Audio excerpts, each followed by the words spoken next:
So it's 2026, and in the spirit of new beginnings and new horizons, I would like to honor the old and the new horizon coming in by sharing and talking a little bit about the things that I'm learning, relearning, and unlearning in my business, my personal life, how I'm thinking about and feeling about the future, how I'm continuing to be of service to those around me, realizing my potential, trying to make as much of a positive impact as possible with the least amount of cost or toll on my soul. It's quite a tall order when you think about it in this day and age. But I think that some useful and appropriate framing can come from a particular quote that originates from the writer and the futurist Alvin Toffler, who in the 1970s wrote that in the 21st century, the illiterate of the world won't be those who can't read and write, but those who fail to learn, relearn, and unlearn. And it's always stuck with me because it's such an interesting way of thinking about what's required of us and how there might be new ways to see what we can do to get the very best from what's inside, especially when we're looking at the huge velocity and intensity of things changing and how we can learn, relearn, and unlearn things, hopefully in quick order, to make the difference that's needed in our lives and in the world. So that's what I'm going to be exploring today, the things that I'm learning, relearning, and unlearning around me. And I find it useful because so much of what we find adds value in our lives is not always what we add, but sometimes what we can strip away and let go of, so that there's a better and more efficient ratio between signal and noise. And we definitely live in a noisy world. So there's a certain amount of kind of discernment and curation on what you're focusing on, what really needs your best ability to articulate, so that you meet the future with everything you need to be able to meet it with. So let's start with learning.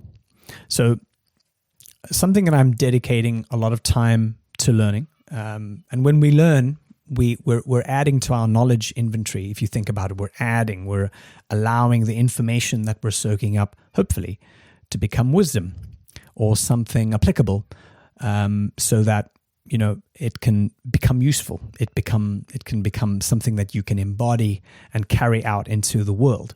But this takes time and it takes some intention.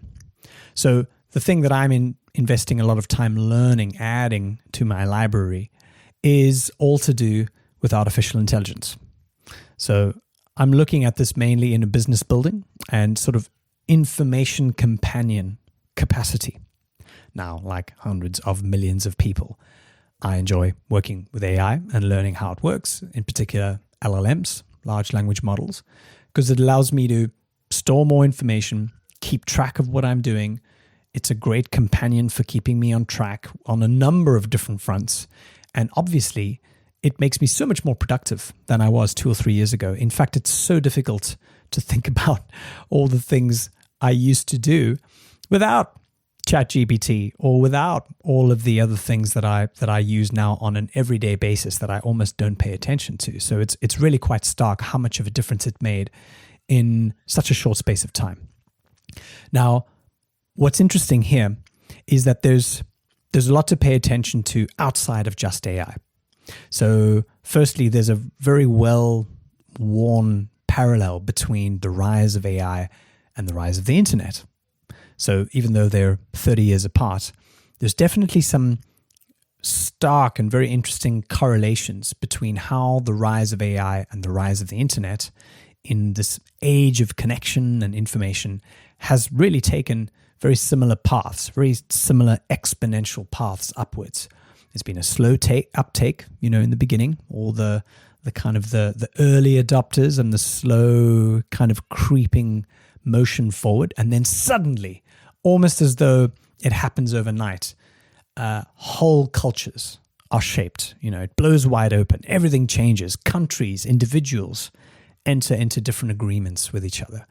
Entire new industries are born. And the way that money, information, content, how all of these things move and how fast they move, changes course in a way we've not seen before. So the result of all this is that even though there are definitely familiar patterns, a lot of it is unprecedented, and unprecedented is probably an understatement on what we're dealing with here. So what's interesting is that once again, our fear of uncertainty causes us to view anything that is unprecedented with suspicion, right? We don't like it. We don't like the feeling of kind of discomfort and, a lack of familiarity. And it's not entirely unfounded. As we've heard so often with artificial intelligence, the real complaint might not only be that machines will usher in our demise, in some apocalyptic way, but rather that human beings will possibly be the ones who ultimately, through some form of stupidity or carelessness or absent-mindedness, or maybe all three, will be the ones to set off the nuclear codes. So it's interesting because at every huge kind of, progression of society, of civilization, there's always the risk of extermination, of kind of the very worst scenario playing out.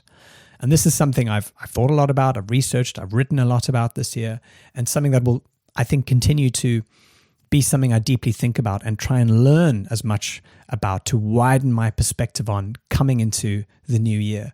Because in that uncertainty, there's no real kind of certain answers as much as we might want it.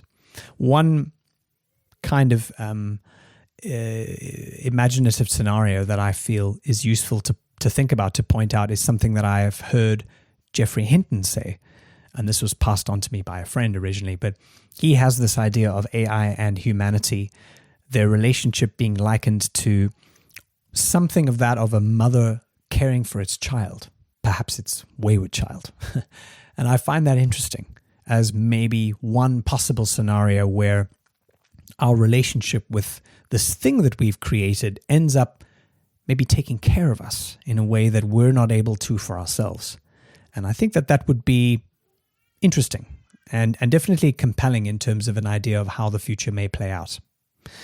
So when it comes to this and how I'm using AI and I'm dedicating a lot of time to learning how to shape LLMs in new and useful ways, how to create chatbots, intelligent workflows, use it to really rewire my business and my businesses, understanding the importance of connecting up data and interconnecting different bits of knowledge so that what you ask AI to do has more and more context. It's smarter if you think about it, and learning how to kind of control and curate that knowledge environment. It's really interesting. It's like building a second brain.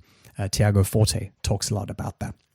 So in some of the work that I'm currently doing within the VUCA group, a great business, there's a really important edge of my learning that I dedicate a lot of time into there. And not only is it something that will develop into an important advantage for that business that I'm helping to do this with, but also really how all businesses, service providers, solopreneurs, organizations, everyone will really have, some kind of absolute need to embrace some area of artificial intelligence in the future, in the very near future, I think. Just like we all had to learn how to create websites and Facebook pages and Instagram profiles and learn how to use Google and Google Ads, right? We adapted into that and now it's completely normal. In fact, it's not just normal, it's the minimum requirement. And I think AI in many ways will become the minimum requirement for interacting and living and working in the future. But also because AI is so completely new, no one can yet claim expert mode in it. I'm really kind of skeptical of, these experts who've arrived on the scene, who've maybe, changed a couple of words in their resume and now, look at me, I'm an AI expert. It's led me to believe that anyone who claims this is either a crook or perhaps knows even less than you do. Anything that is totally new and is still emerging, still in the middle of a hype cycle, requires a lot of time and curiosity and concentration to invest in, to really learn about, so that it can be something that, finds a use in your life beyond just the novelty.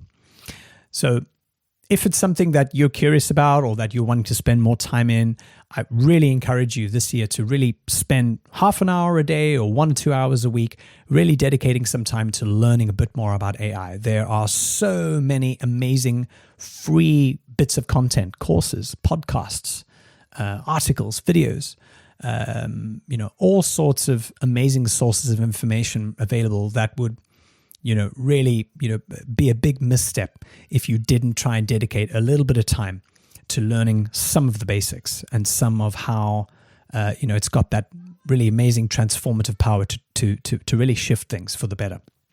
Lastly, one of the super enjoyable things that I've been getting into with AI is that I've learned how to vibe code. Now, it's a funny word, isn't it? Vibe coding. Now, I'm not a programmer. I've got zero coding or programming experience. I wouldn't be able to tell you Python from React. And I'm not just making those words up. But at the same time, I can articulate an idea and I can, frame it in a creative and a clear way. And that is all that's needed these days to be able to, at least in some level of quality, create websites, apps, tools that are now possible to be created through these programs like Replit, like Lovable, or even Cursor. And those are the ones that I've been using over the last couple of months to vibe code. So instead of coding it with coding language, which is like Greek to me, you're able to code it with vibes, with conversation, with context, in the same way that you might go about talking to your favorite LLM, your favorite AI. And it's been an amazing process of being able to creatively freewheel through an idea, get the AI to work on it as your little companion, to not only realize the idea, but to create a full app, to create the full experience. Note takers, form builders, transcription tools. I've been creating all of this. In fact, one of the things that I'm creating for my community and an experience that I'm going to be sharing with the Humble Mind community shortly is an app that allows you to enter into a one-on-one kind of round-robin match-up service. So you get matched up with other community members and you can meet them, you can take the time to break the ice together and get to know each other. And this is all something that a couple months ago I wouldn't be able to do, but now I can create it, I can customize it, I can brand it, and it looks great and it worked great. And of course, along the way, it's teaching me how to think as a programmer, or at least in some kind of way, how to put these sorts of things together that otherwise would have remained completely hidden from what I could do. So if you're curious, really would recommend checking out those tools to help you navigate this sort of potentially mystifying space that thankfully you wouldn't have to deal with, anymore, because now you don't have to code, you can vibe code. So that's something I'm really continuing to pay attention to and to add to my knowledge base as something that I'm learning. So if we're moving into the second part of Toffler's quote, he talks about the importance of relearning, of learning something again, whether it's a topic or an idea, but perhaps taking a different approach to a similar outcome because maybe things have changed. And so there's two things that I'm relearning in particular. The first has got to do with how I build communities and how I look at community building in general. Now, community building is not only a big passion of mine, it's something that I've been doing for a long time, connecting people in the, important conversations and places that matter. But I've also got a business and a community that supports that. It's called Humble Mind. We've got a thriving community, 600 members across 30 different countries. I help others build communities, whether that's small businesses or larger organizations. We've got a lot of projects going on right now. It's really exciting. There's also a boot camp that I run a couple times a year, where through 4 weeks, I help people to really learn the ins and outs of community building for themselves, for their own projects, and learn how to really step into the role of being a community builder. It's great fun. But part of doing that in a way that resonates, in a way that can help us to separate the noise from the signal, is also learning how to think through what really makes communities tick and why we pride the importance of communities, why communities are important. Well, firstly, if you think about it, we're all products of communities. We all come from a school, a society, a street, a neighborhood, a church, even the family unit. That is that community nucleus. All of these are combinations of individuals living, working together in some kind of established structure. So community is the way that we satisfy a couple of really important human needs. We derive a really deep need for belonging and acceptance as part of who we are, learning how to define our character, our identity, our goals, the things that we want to do in community with others. It would be a lot harder to do that if you were alone or perhaps in the wrong community. That's why people stuck on a desert island alone eventually go mad, right? There's no one else to help to define reality around you. It's also an important space for us to learn how to handle conflict and work through disagreement and having difficult conversations.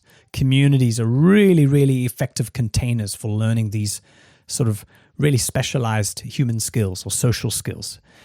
Being able to make sense of information, which might not be clear in some way, to test new ideas or have a safe space to be able to grow and ask difficult questions. It's just an incredible place when you get it right to be able to have a community that, is there for making the world a better place or to, work on a tough challenge in some way. For me, it's a really high watermark of what humans can do, which is inspiring and obviously provides a really strong sense of joy and purpose for me, and something I'm always happy to be working on, building a business and a greater community, an ecosystem of communities around. At the same time, what's interesting is that community building is really hard. It's tough. I ain't gonna shit you.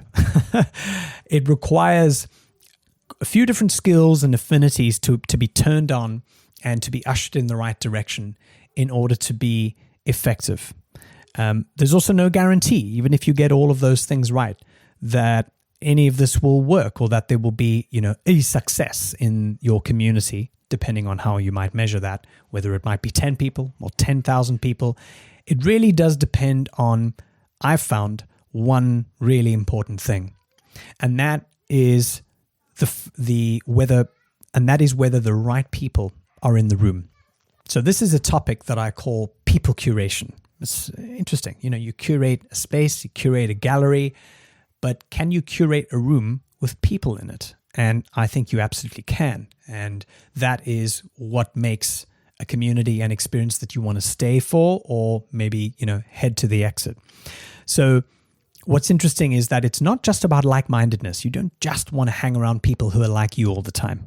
In fact, sometimes too much like-mindedness can kill the vibe. It can kill a community and the sense of energy, before it even starts.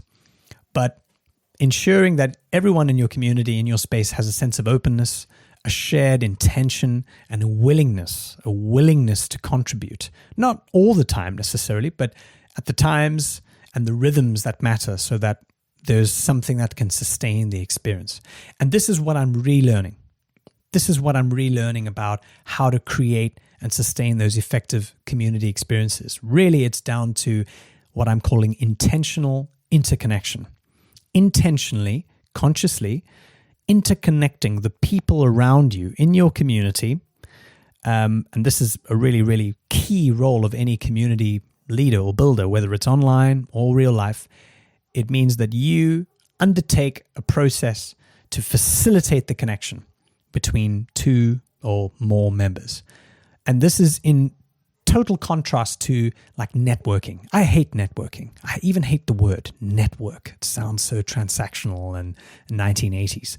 This is not blunt, sort of aimless networking just to throw out business cards or wasting half an hour slots in your calendar with someone you'll never talk to again. But rather, the ability to be able to see that these two individuals absolutely must be in the same room together. There is a shared interest. There's a similar energy. There's an outlook on the world, maybe a similar way of speaking or style of conversation, or other little data points that you can pick up in knowing these two or more people that will absolutely have the bearings of making a good match. And I've seen it happen in the Humble Mind community and also on our bootcamp. I've seen friendships bloom. I've seen businesses start, really. I've seen collaborations take off. And it all started with the ability to create that space or create that little match, that you should meet John, you should meet Charlotte. These two should absolutely meet, and then you take it from there. When you can curate the environment in the right way, but also focus on that intentional interconnecting people around you, there's really something magical and special that powers new relationships, new friendships, new opportunities even. And the beautiful thing here as well is that it really does create a really strong blowback as well. I've had great referrals. I've had friendships come my way as well. I've had amazing pieces of work and opportunities to travel as a result of doing this, of putting people together in a room, putting them in touch, recommending that they get on a call, or they meet up in person in a similar place. And it's always yielded something positive. So I'm really focusing on that as a way to regroove my ongoing journey in community building and learning and relearning what that entails as we continue to jump into the future. The second thing that I am relearning, and it kind of sounds a bit ridiculous, but it's absolutely true. I am busy relearning how to fall in love with how to write. Writing is thinking. Writing is life. It's learning how to better articulate the core crispness of an idea and being able to assess whether that is a good idea or not. Now, it's funny because I write all the time. I haven't stopped writing. It's not like I put it down for 5 years or something like that. I'm writing all the time. I'm writing articles. I'm writing reports. I'm writing LinkedIn posts. I'm writing newsletters, emails, scripts. It's a huge part of my work and how I deliver what I do. None of that would be possible without me being able to write or write well. But business style writing, if we can call it that, or copywriting especially, can really flatten your ability to use, your imagination, and it really puts your ability as a writer in a box. It can get you focused on conversion, on making sales, on clarity, on reaching people and directing them, and that's good because you want them to go somewhere, you want them to take action. But the problem with that being the only definition for writing and what writing can do as a superpower is that it ends up just being transactional, and there's so much more in the exchange. So whether you're, trying to articulate an idea or refine a concept, not to sell, but to illuminate or to educate, or just for yourself to think through and to learn how to think through, it's a totally different task. It's a different level of writing. It requires a slower, sort of deeper rhythm. You're structuring something. And in particular, I enjoy writing essays, sometimes some poetry, but it's essays in this particular case where I have an idea, or, I observe something, or I might look at, a common trait of behavior that we might share. Something that I've just written is why electricians are so, electricians, plumbers, but in particular, locksmiths. Why are locksmiths so expensive? It's like, why? Why is that? Have you never noticed that wherever you go? Why are locksmiths so expensive? And that ends up being something where, there's other things to explore. That's a piece that's on my Substack if you want to go and check that out. And it's such a wonderful way to kind of free myself from what I thought writing always had to do, which was, have a point, have an audience, have a purpose, have a transaction in mind, done. Rather, you have the space to ask questions and to see where those take you, kind of in a curious way. And there's such a joy in that, in following that without an agenda, without insisting on an outcome. And the more that I do that, the more that I relearn how to write in a different way, so many things, come back because it doesn't have to be successful. It doesn't have to make money. I've had moments writing a poem or an essay where it's not even me writing anymore. My fingers are cracking away on the keyboard, especially late at night. I've found that, if I can be sitting down and the kids are asleep and I can be sitting with my remarkable, something shifts in my brain and the words just fall out. And, I'm learning to befriend that part of myself, this part of myself inside there that can operate in a different state. In this case, the flow state, learning how to flow things out rather than thinking through them all the time. And writing is such a great way to cultivate that voice, to get to know it a little bit, to unlock it. Because the inner writer doesn't always get to see the light of day. That's the part that often gets appropriated by work, by the need to produce, to sell, to deliver. And that's fine. That'll always be welcome. It pays the bills. It helps to keep the fridge full. But there are other branches, on that tree of the same gift that I want to be able to speak to, that I want to be able to reach to. So this is something that I'm really kind of consciously developing and thinking about and spending a little bit more time being curious about what writing and me as a writer can continue to do. I don't have to be successful with it. I think that there's a book or two in me for sure in the future, but I'm not looking to, absolutely have to make a career out of it. I'm just enjoying writing one sentence at a time and seeing how far these little curious explorations go. By the way, I am planning something called a Curiosity Summit, which is something I really hope that you can sign up to and check out the page as a waiting list. It's going to be an online and in real life event happening in 2026. I won't say more. I'm just going to put a link down there in the show notes in the description, and I'd love for you to check it out. Curiosity Summit. Let your curiosity get the better of you. Now we're turning to the part of what Alvin Toffler called unlearning. And I think this is the hardest one. As human beings, we prioritize what we see with our eyes, what we can judge to be in reality, and anything that is added and visible is what we see as valuable in front of us, right? So the whole idea of learning is all about kind of progression. It's about adding more to what to adding more to your cart, and more is better. That's kind of the logic that we've been swamped with for, the last couple of decades. Now, why Alvin Toffler's quote is so kind of arresting, especially when you think about the idea of unlearning. It's the kind of thing that almost sort of startles you and makes you, what? I don't understand. How can you unlearn, right? What does that mean? It's sort of almost frustrating in how confusing it might be, or what it forces you to confront. Now, when I think of unlearning, sometimes that might mean forgetting what you know. Sometimes it might mean holding a totally different possibility of whether something might be true in your mind, sometimes simultaneously with that other belief that you're normally holding on to.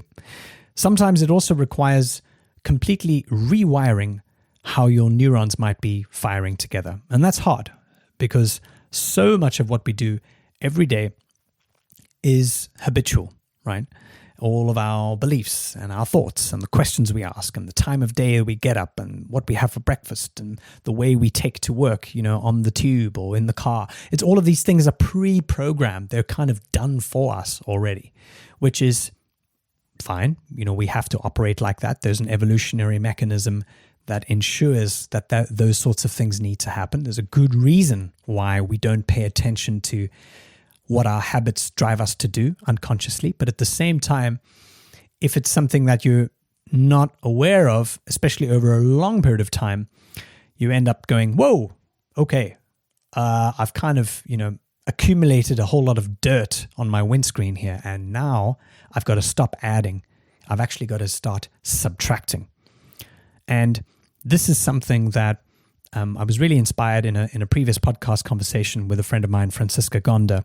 It's worth checking that episode out, where she talked about creating capacity, kind of this deepening your reservoir, building capacity for other things that you might want to hold. And to do that, to create capacity, you need to create space. And that's what unlearning really, I think, is about. It's about creating space for, right? Because you have to kind of divorce some of these things that you've been adding and, adding perhaps, for a long time, perhaps even since you were a child, so that there is space for new things to be learned, new things to be substituted in, which will add more value, which are more useful to the person you are now. So with this in mind and the idea of unlearning in mind, One of the things that I'm actively unlearning right now and have been for the last few years, and certainly, it's a journey that will continue into this year and beyond, is around money. These are attitudes and behaviors that I've kind of noticed and really sort of started to pay attention to in the last year or two. And that's always the first step, being able to notice what's there, not identifying with them, but noticing them. It's something that I've been able to distinguish, that thoughts are not facts.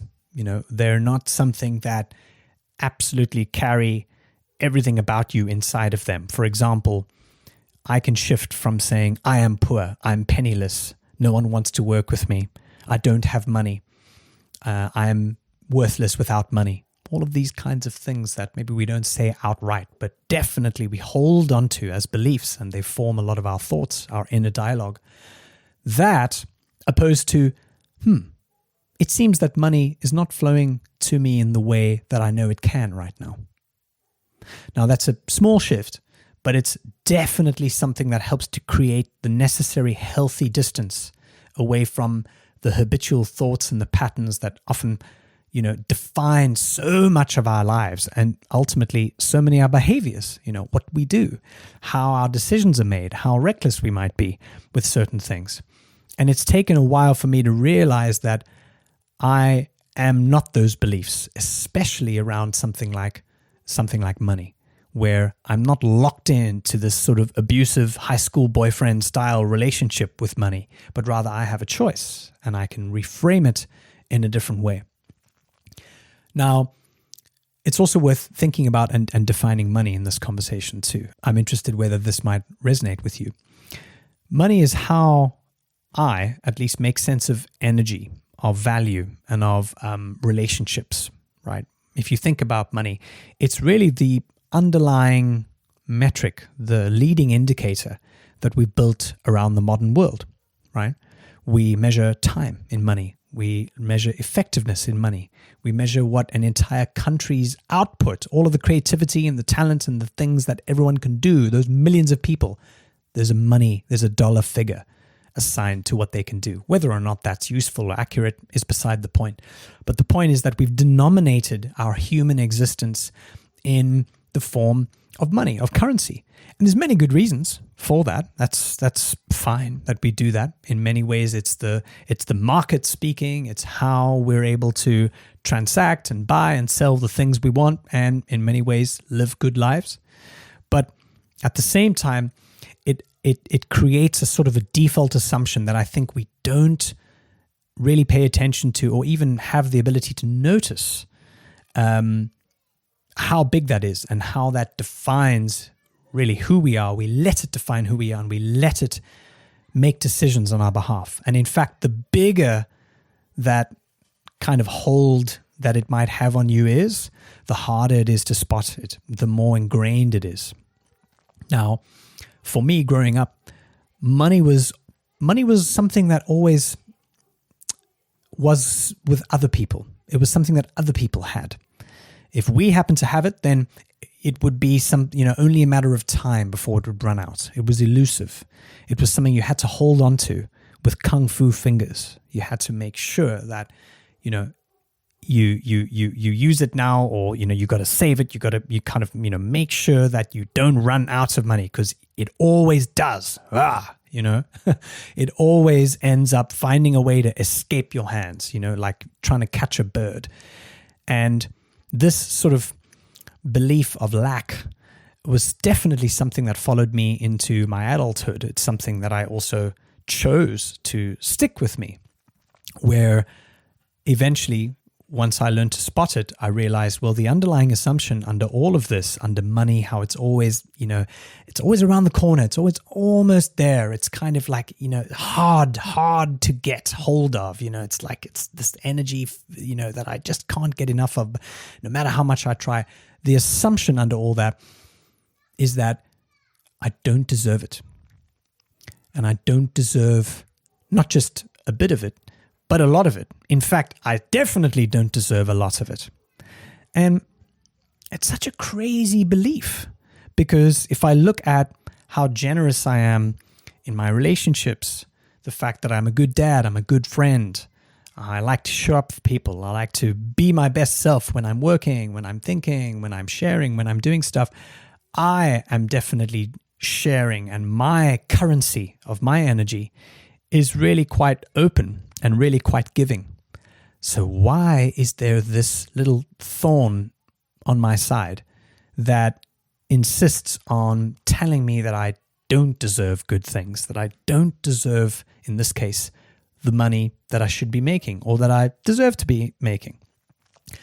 So that is the belief that coming into this year, I am no longer prepared to accept that as a belief, as something that is not only a belief and a conversation that happens in my head sometimes, but also something that shows up in my decisions and how I end up really making the kinds of decisions that are totally antithetical, totally, against what I really want to be doing, and the kinds of things that actually close off making money.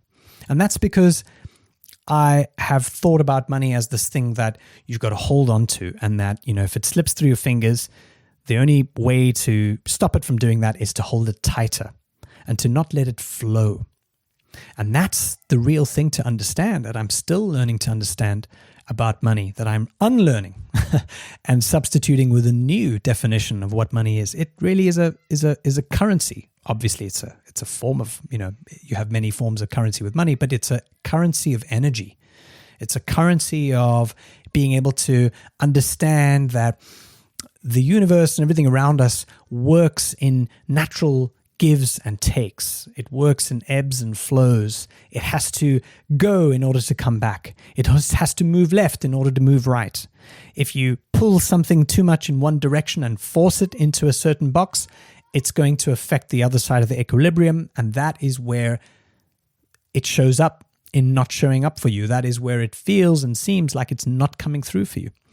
So, with all of these things, and learning to accept it, learning to notice it, learning to kind of rejig how I think about money, I am learning to talk to my spouse about it. I'm talking to my friends about it. I try and read and educate myself about it.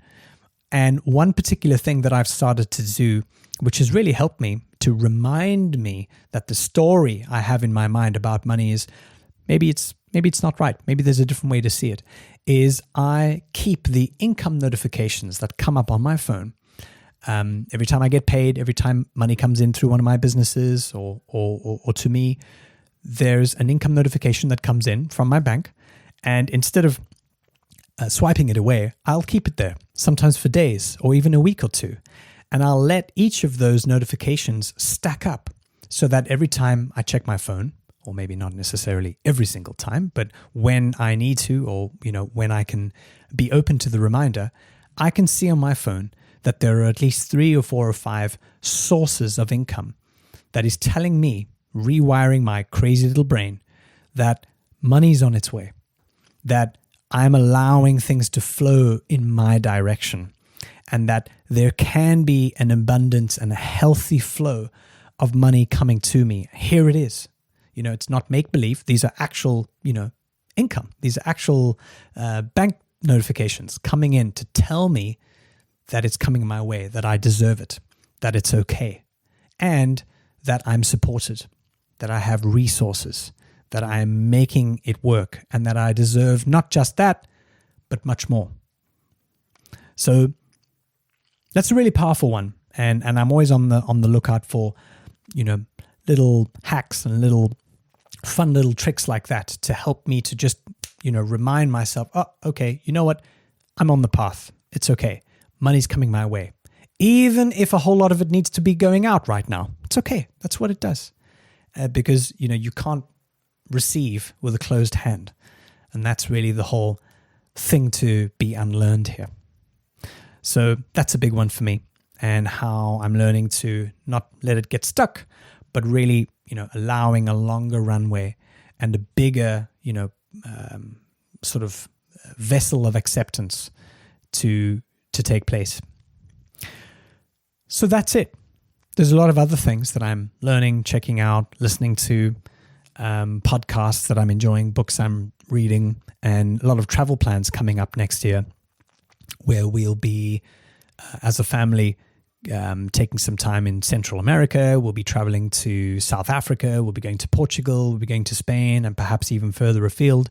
So a lot of change, a lot of new winds coming to fill our sails, which is very exciting. And it helps to breathe life and a lot of energy into my projects. But these are the things that are really kind of defining those leading edges, the things that I'm learning about, what I'm adding, the things that I'm relearning, kind of retraining, and the things that I'm unlearning, that I'm making space for, making space to receive. It's always an interesting way to celebrate, what's working, and to also look forward to the new year with some of the threads, some of the long-running threads that I'm pulling into the new year, the questions that I'm still working on. And that's why I feel that New Year's resolutions and, all of that crap almost never works because, 2 weeks into it, you've probably forgotten it already. And it's not like life starts again on the 1st of January. Life continues and you're pulling in these threads into the next year and the next year again and again. The trick is to know which ones to be pulling, which ones to be leaving, which ones to be picking up again, and be attentive to what's being called and where you're being called next. Because there's no rule book. That's the thing to always remind yourself about, and something I often remind myself about. No one's going to do any of this stuff for you. So you might as well jump with both feet, be honest, get support, and go in bold into what's in front of you. So this is how I try and show up in the very best version of who I am and what I can offer.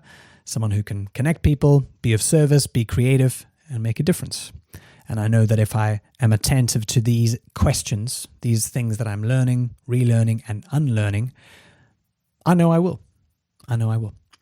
So I hope that this has helped you to reflect on these areas as well for yourself in your life, who you are as you show up as a friend, as a partner, as a brother, as a father, mother, sister, co-worker, business leader, whoever you are, and how you're stepping into this next exciting new year. I hope that these ideas can continue to spark something, and definitely look forward to being your companion in the adventure ahead.